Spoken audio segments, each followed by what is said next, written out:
ایک دفعہ کا ذکر ہے، ایک لڑکی سارا نے اپنے گاؤں کے قریب ایک سنسان جنگل میں ایک پراسرار جھونپڑی کے بارے میں سنا۔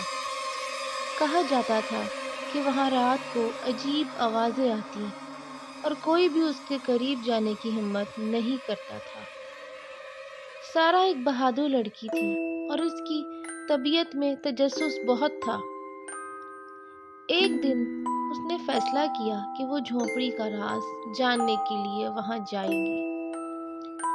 سورج غروب ہونے کے بعد سارا نے ایک چراغ اٹھایا اور جنگل کی طرف نکل پڑی۔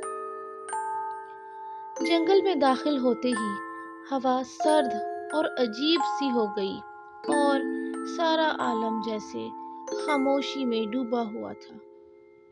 درختوں کی سرسراہٹ اور رات کے پرندوں کی آوازیں اسے خوفزدہ کرنے لگی، لیکن اس نے ہمت نہیں ہاری۔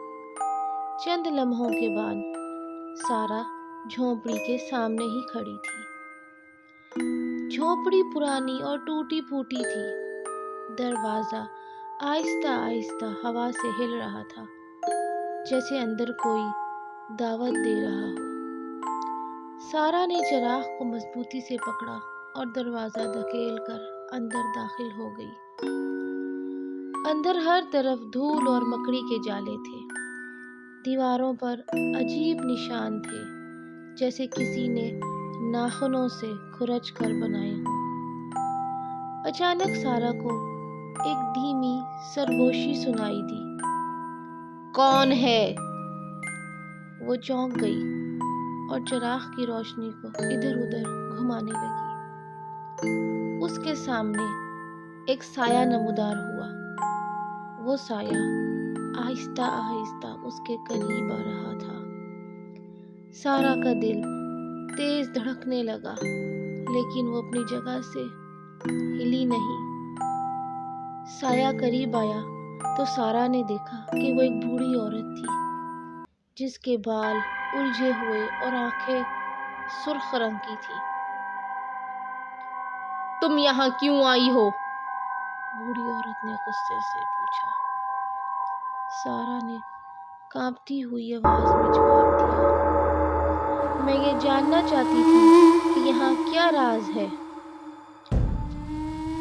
بوڑھی عورت ہنسنے لگی۔ اس کی ہنسی کمرے میں گونج رہی تھی۔ اس نے کہا، "یہ جگہ میرے لیے ہے، یہاں کوئی نہیں آتا، لیکن تم یہاں آ گئی ہو۔" اچانک سارا کے چراغ کی روشنی کم ہونے لگی اور کمرے میں اندھیرا چھا گیا۔ سارا نے محسوس کیا کہ بوڑھی عورت کا سایہ غائب ہو رہا ہے اور کمرے میں عجیب سی سردی چھا گئی۔ سارا نے بھاگنے کی کوشش کی، لیکن دروازہ بند ہو گیا۔ اس نے زور زور سے چیخنا شروع کیا، لیکن جنگل کی خاموشی میں اس کی آواز دب گئی۔ اچانک ایک زوردار جھٹکے کے ساتھ جھونپڑی کا دروازہ کھل گیا اور سارا باہر بھاگ نکلی۔ سارا بھاگتے بھاگتے اپنے گاؤں واپس پہنچ گئی، مگر اس کا دل اب بھی دھڑک رہا تھا اور جھونپڑی کے اندر کا منظر اس کی آنکھوں کے سامنے بار بار گھوم رہا تھا۔ اس نے اپنے آپ سے وعدہ کیا کہ وہ دوبارہ اس جگہ کا رخ نہیں کرے گی، لیکن جھونپڑی کی پراسرار راز نے اس کے ذہن کو جکڑ رکھا تھا۔ چند دن گزر گئے۔ سارا نے سوچا کہ شاید وہ خوف کی وجہ سے سب کچھ بڑھا چڑھا کر محسوس کر رہی تھی۔ آخرکار وہ ایک حقیقت پسند لڑکی تھی اور اس طرح کی باتوں پر زیادہ یقین نہیں رکھتی تھی۔ ایک رات جب گاؤں میں بجلی چلی گئی اور ہر طرف گپ اندھیرا چھا گیا، سارا کی بے چینی بڑھنے لگی۔ آخرکار اس نے فیصلہ کیا کہ وہ دوبارہ جھونپڑی جائے گی، لیکن اس بار اس نے اپنی دوست اریبہ کو ساتھ لے جانے کا فیصلہ کیا۔ اریبہ سارا سے زیادہ بہادر نہیں تھی، لیکن سارا کے اصرار پر وہ مان گئی۔ رات کا وقت تھا ہوا بہت تیز چل رہی تھی۔ جنگل میں داخل ہوتے ہی دونوں لڑکیوں نے محسوس کیا کہ وہاں کی فضا پہلے سے زیادہ سرد اور خوفناک ہے۔ درختوں کے سائے اور جنگلی جانوروں کی آوازیں ان کے قدم روکنے کی کوشش کر رہی تھی، مگر سارا نے ہمت سے لالٹین کو اوپر اٹھایا اور راستہ دیکھتے ہوئے جھونپڑی کی طرف بڑھتی رہی۔ جب وہ جھونپڑی کے قریب پہنچی تو انہیں محسوس ہوا کہ وہاں ایک عجیب سی گونج ہے، جیسے کسی کی سرگوشیاں ہوں۔ اریبا نے خوف سے سارا کا ہاتھ پکڑ لیا۔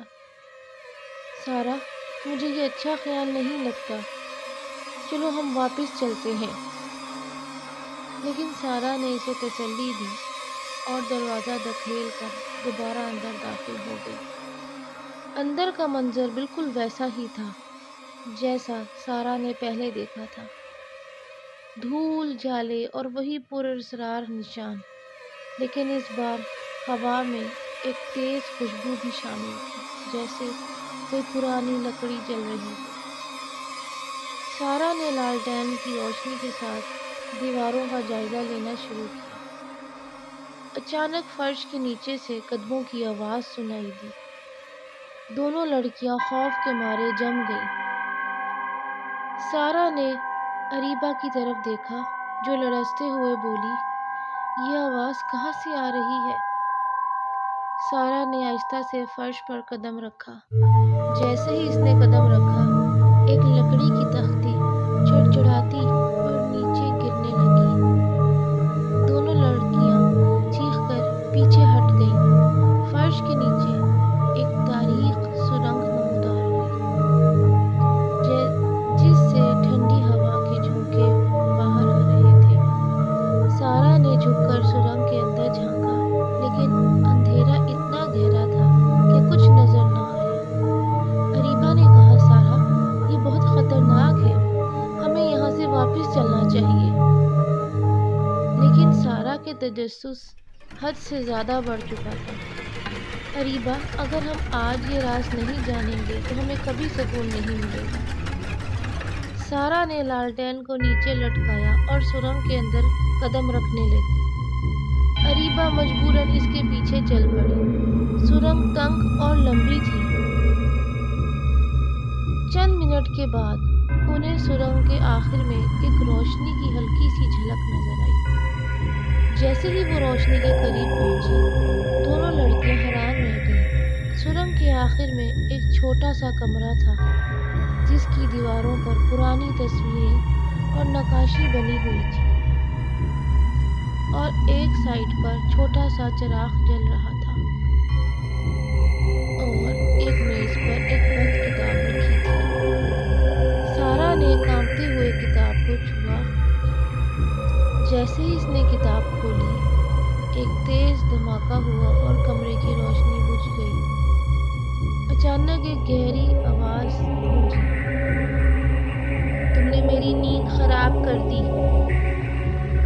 کمرے میں اندھیرا چھا گیا اور دونوں لڑکیاں چیختے ہوئے سرنگ کی طرف بھاگیں، لیکن جیسے ہی انہوں نے سرنگ میں قدم رکھا، سرنگ کا راستہ بند ہو گیا۔ اس سٹوری کا پارٹ 2 دیکھنے کے لیے جلدی سے چینل کو سبسکرائب کر دیں اور سٹوری کو لائک اور شیئر کر دیں، تاکہ اس طرح کی مزید کہانیاں آپ تک پہنچ سکیں۔